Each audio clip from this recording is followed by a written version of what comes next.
Hey, it's Dan Zimmerman. Welcome to Illustrate to Educate.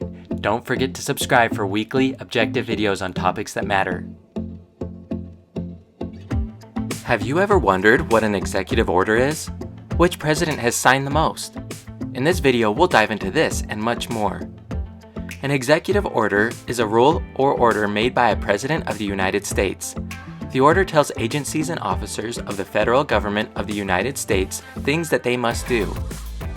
Executive orders can be stopped by the courts in a process called judicial review.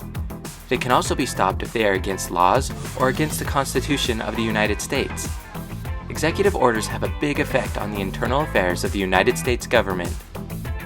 In many cases, they decide how and to what degree legislation will be enforced, as well as how to deal with emergencies and wars.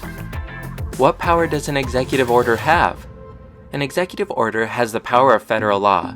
Presidents can use executive orders to create committees and organizations. For example, President John F. Kennedy used one to create the Peace Corps. More often, presidents use executive orders to manage federal operations. In a world of checks and balances, Congress may try to overturn an executive order by passing a bill that blocks it, but the president can veto that bill. Congress would then need to override that veto to pass the bill. Also, the Supreme Court can declare an executive order unconstitutional. Is a presidential memoranda the same thing as an executive order?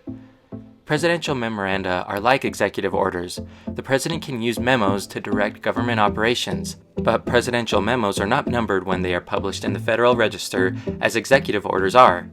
There's also something called a Presidential Proclamation. Presidential proclamations are statements that address the public on policy matters. They are mainly symbolic and are not usually enforced as laws. Recently, you might have heard about several executive orders signed by President Joe Biden. One of his first was his executive order for rejoining the Paris Agreement, an international pact aimed at curbing emissions that cause global warming. Another was the executive order to rejoin the World Health Organization in an effort to fight the COVID pandemic. Another was his executive order to promote racial equity, in which he ordered his government to conduct equity assessments of its agencies. Last but not all, Biden signed an executive order pausing or freezing federal student loan payments.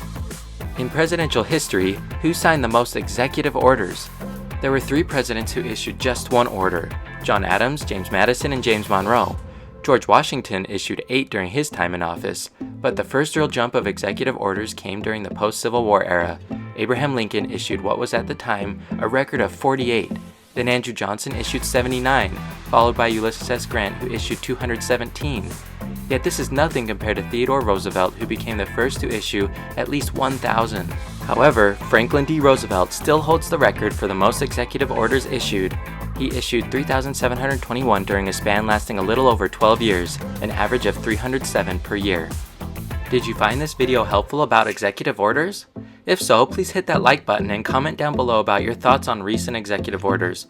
Also, share this video and subscribe to Illustrate to Educate if you haven't already. If you liked this video, then visit my channel or click on a video to the right.